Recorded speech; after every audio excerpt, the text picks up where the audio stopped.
Well, dude, I appreciate your time, man. Thank you for a killer album and want to dig into that. But first and foremost, how you feeling today? Not great, but it is what it is. Was pretty sick yesterday, and then ended up with a weird wind and worked in the studio a bunch last night. So I get in where I fit in, you know. Well, dude, there's no way not to talk about your diagnosis and what you're dealing with physically. And I think that's kind of a good starting point for this conversation, especially for the Moodring album, since it's all layered throughout it. But take me back to getting that diagnosis. And I guess my first question is, were there any like symptoms related to it? Is there anything that prompted you, like something wasn't right that got you into the hospital? Oh yeah, I felt like I was fucking dying. I was like, I don't. I was like, this isn't normal. You know, I for months I was like noticing I felt like I had like what felt like a pretty serious flu after pretty minor exertion, almost on a day-to-day basis. I was like, this is and they correlated between the two. If I didn't do anything, I was like, okay, I don't feel as bad. But the more I exerted, the worse I felt. And not like regular, like, oh, you like work out. It's like I felt a viral thing, happening almost. And I knew something was wrong, and I was in the middle of recording a record for someone. I remember sitting down on the floor at one point because I'd been going really hard. And I woke up the next day, and it had been like it was like 3 o'clock in the afternoon. I went, okay. Wow. I was like, something. I was like, it's we have arrived. And it's neuroimmune illness. Yeah, I mean that's like what it is. There's a lot of people who don't understand the difference between. They think neurological means mental, um, not the same thing. Um, what neuroimmune means is essentially like your body works like a river and things flow downstream. So because there is something innately wrong in my brain, like essentially my how do I say this and not science mumbo jumbo.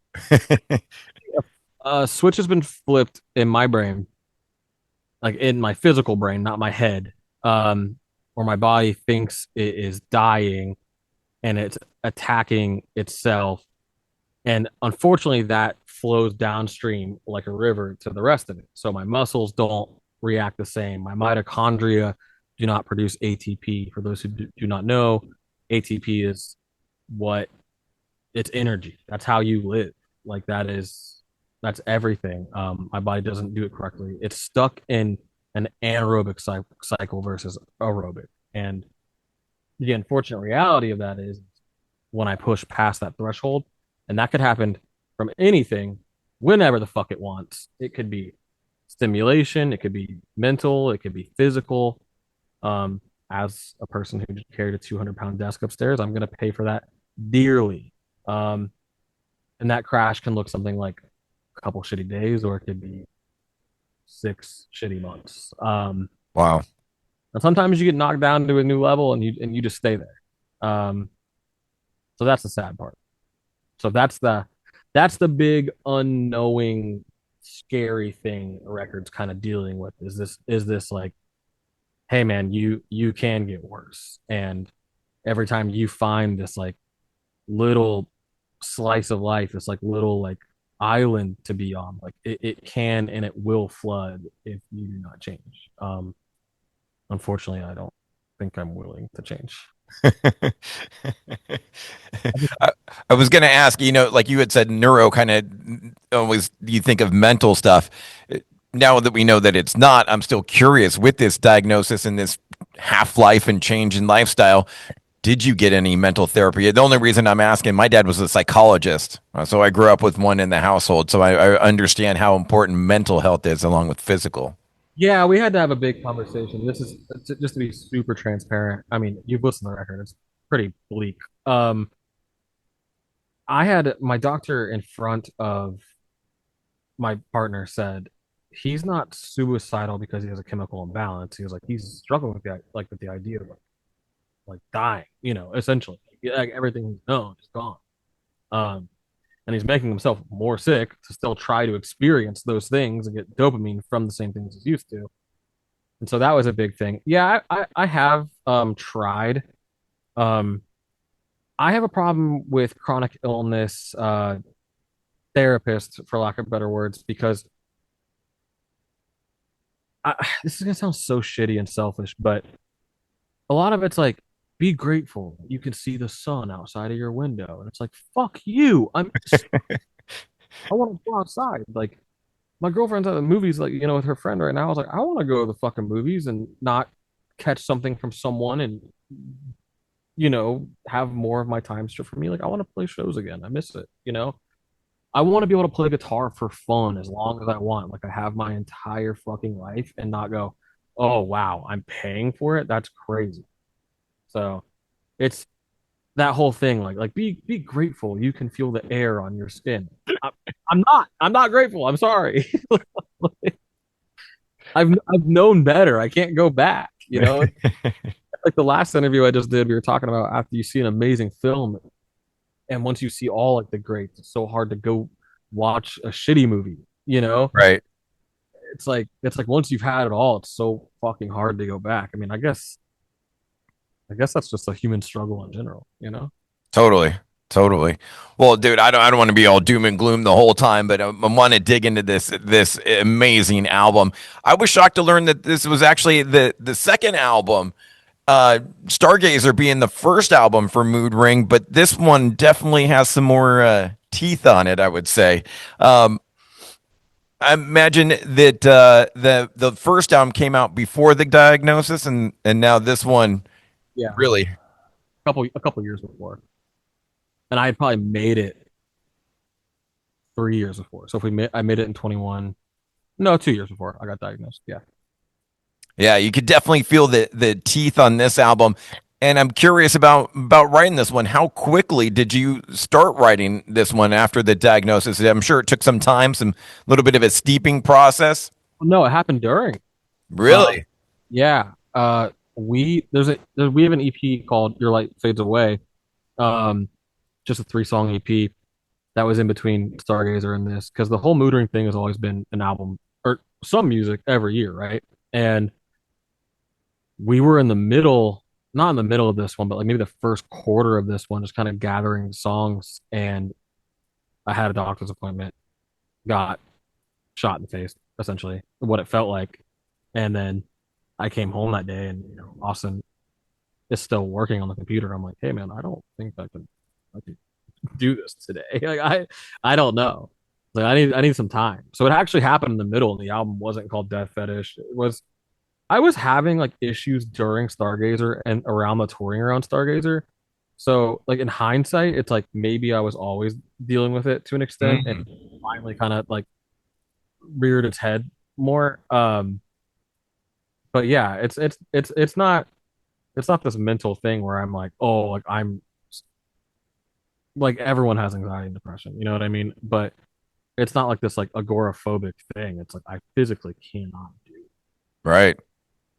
So yeah, that was definitely fucking crazy. And then that was the gas to be like, well, I need to mourn and I need to be mad. Like I need to go through the stages of grief on this record, essentially.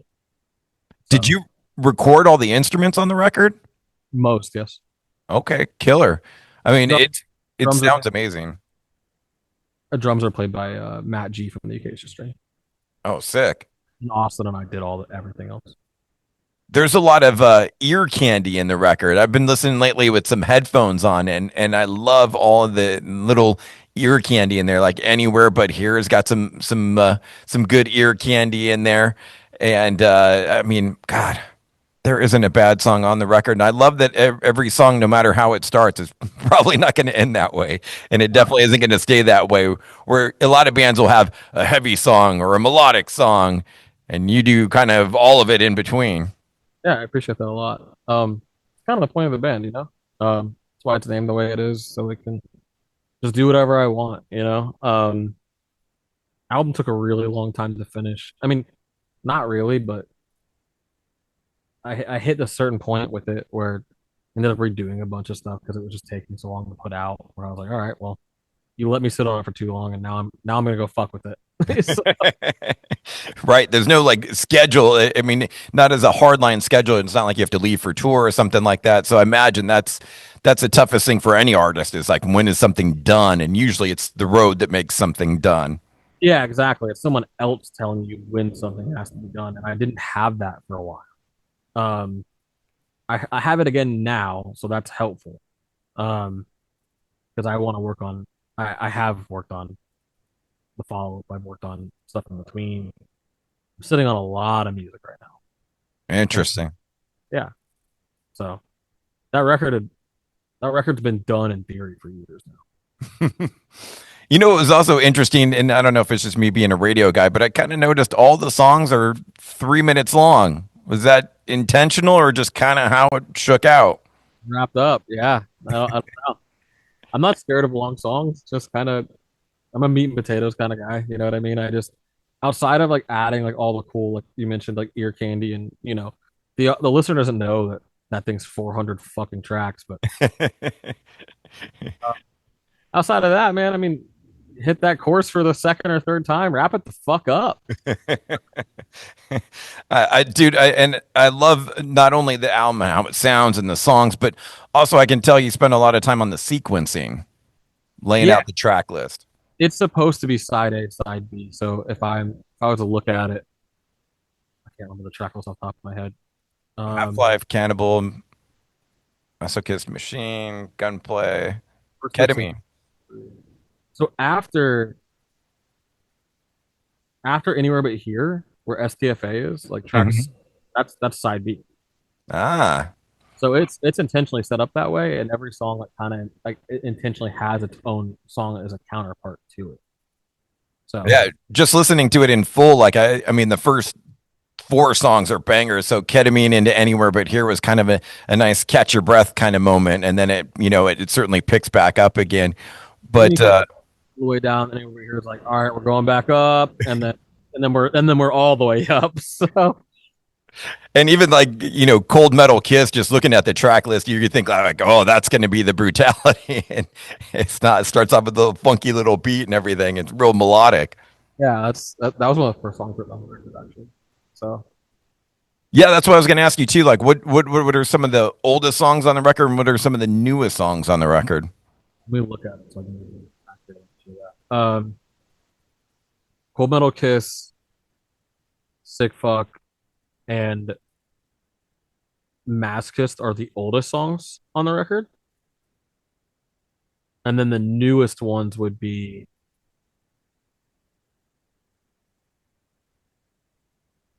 Cannibal, Mm.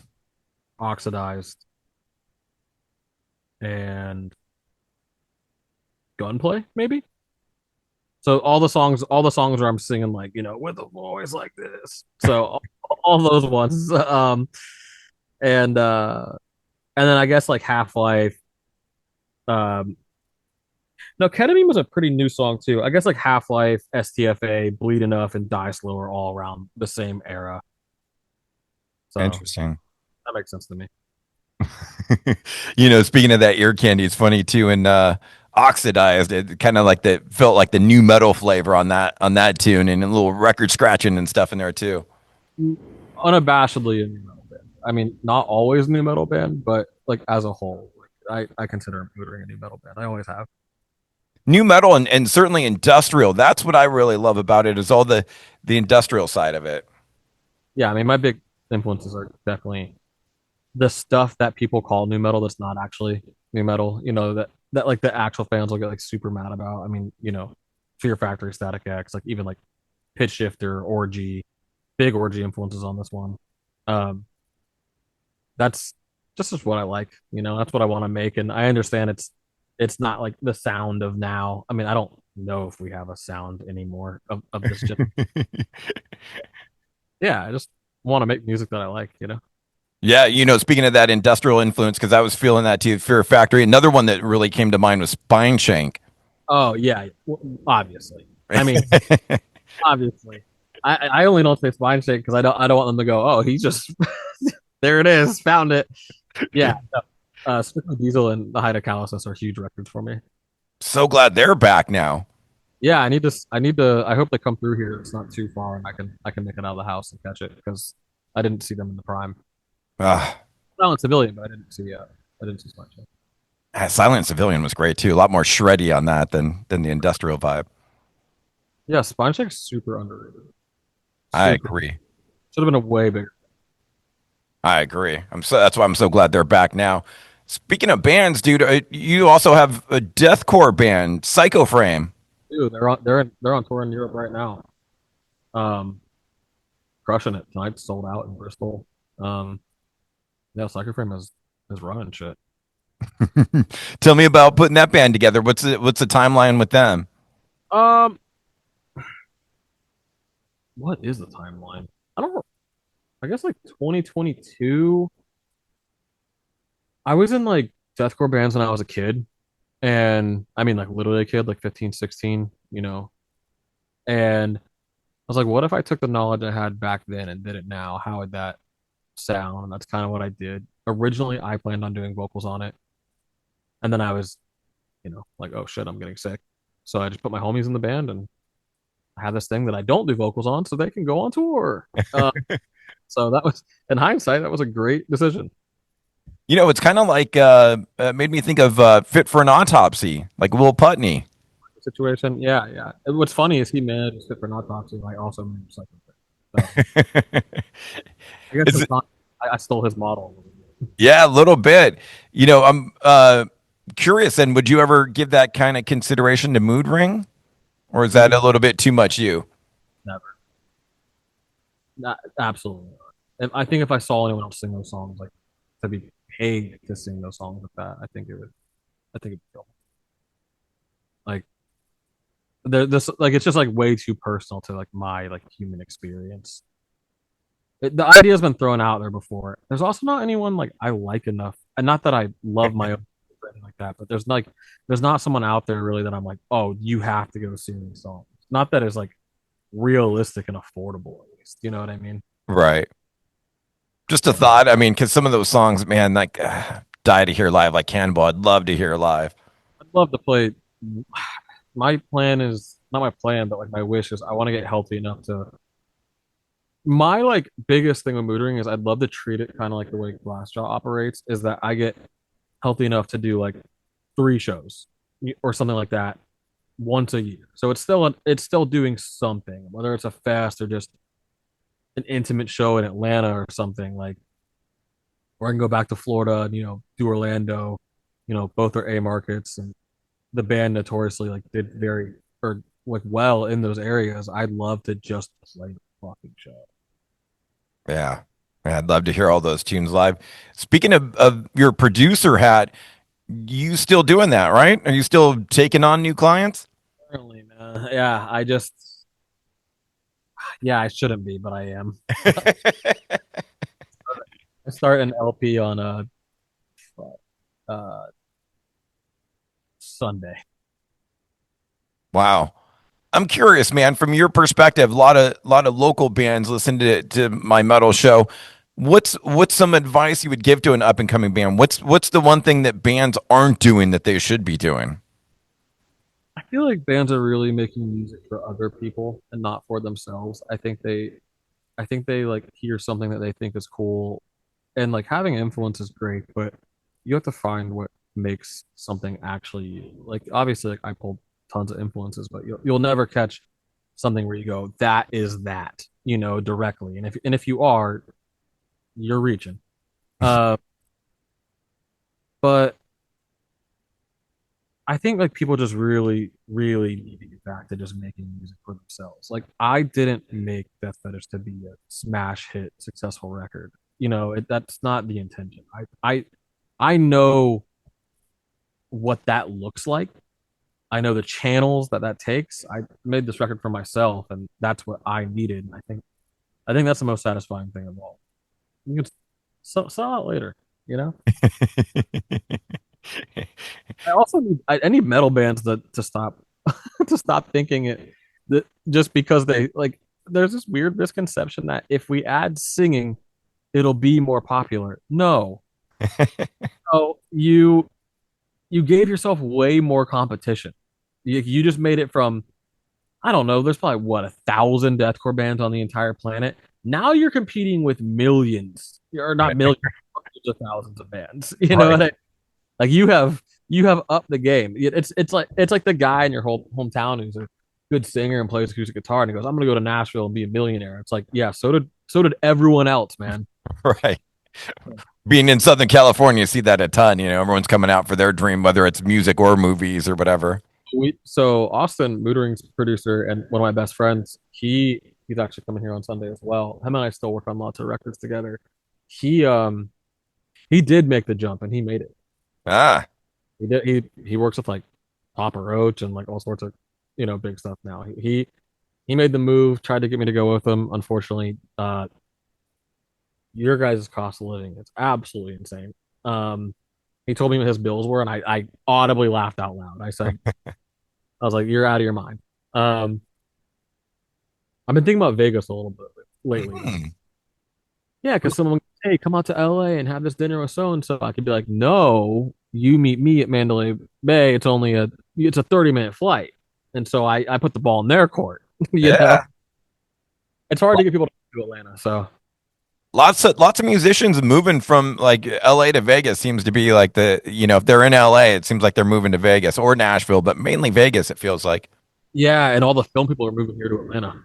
So Because all the everyone studios down there now. will see me in public. They don't assume I'm in music. They assume I'm in film. Hmm. Yeah, it's a very interesting dichotomy to what I'm used to. Like oh, are you in a band? It's like, oh, are you working on a movie? I So would I would think I the would tattoos would give it away right away that you're in a band. stupid decisions. Some advice to your young band listeners: don't have some fucking band logos on your face. Because now I'm too sick to get them removed, and I'm really sick of talking about Deftones and Glassjaw. Like, yes, I like them. Obviously, it's on my face. Dude, I appreciate all the time. I do have to ask you about one specific band, and that is because it's a feature we do on the radio station, mandatory Metallica. Oh, let's go. Okay, so let's get into that for a second. Need your help in this little debate I've been having with my buddy and I, coming down on opposing sides. So I'm taking everyone's, doing a little polling here and taking everyone's opinion. It's real simple, man. Ride the Lightning versus Master of Puppets if you have to pick one. Master of Puppets. Is why the thing that should not be is on Master of Puppets, and that's the heaviest Metallica song. Every death metal guy I know points to that song. It's it's crazy. I mean, I'll think about that run. I mean, Battery into Master of Puppets. Like, what are we talking about, bro? It Ride the Lightning sick. Fight Fire with Fire is an insane opener. Creeping Death, great. For If whom the bell tolls. yeah, I mean, it's hit after hit, right? I mean, the song Ride the Lightning, awesome song. Mhm. You know, my problem is with Ride the Lightning versus Master of Puppets is there's still too much Mustaine DNA in Ride the Lightning versus Master of Puppets, where that's like so balls to the wall. I mean, obviously there's Mustaine, DNA still on Master, but I don't know. I think I think Ride the Lightning might have a skip or two for me, but Master of Same. Puppets does not. Same. Yeah, like Trapped Under Ice and Escape, I could do I without. Ice, but Escape can Escape can get the fuck out of here. And sonically, dude, that's my other issue with Ride. It sounds kind of like it was recorded in a bathroom. I like it, especially like for what it is. But yeah, no, Master of Puppets, like the first time I ever heard those guitars like come in the way they do in Battery. I'd never heard anything sound like that when I was a kid. And you feel like you're in a stadium when you're listening to that album. Yeah. I mean, And Disposable Heroes is like so like harrowing feeling, especially like when he hits that chorus. Like I don't know. That is their seminal work. for It's sure, for sure. And to be able to write like Orion too on the same record, like uh, as melodic and as brutal as you want. exactly. Just to put a button on it, man, pick a song for us to play on Mandatory Metallica. To play on Man, has everyone said the thing that should not be? Every death metal dude I've talked to has said that song pretty much. Oh man, that's the one. My easy go to. I say Disposable Heroes all day. Okay, okay. Switching it up, Disposable Heroes. Yeah, why not? I love that song. I'm more of a Damage Inc. guy myself, but you can't go wrong. Beautiful, man. Thank you so much for the time. Congrats on a killer record. And man, if those one, two, three shows happen at some point, I'll be there. Keep an eye out, man. I feel like people don't watch the socials and stuff enough. I mean, we're so fucking shadow banned because of the album name and the subject matter that it's like not getting any type of reach. We actually found out it is banned by Google, banned by YouTube, banned by Meta. It's completely banned. So whatever it does, it's just gonna do, and it's okay. Um, I'm coping clearly. But yeah, yeah. If those shows happen, I hope to see you there. Yeah, for sure. And if you ever need a date on the West Coast too, man, out in the Inland Empire, like an hour outside of LA, where the rubber really meets the road, Very sick. So I can help you out with that as well. But great talking to you, man, and best of luck with the health and the record and safe travels until then. thank you so much, man. I really appreciate it. Thanks. Bye bye.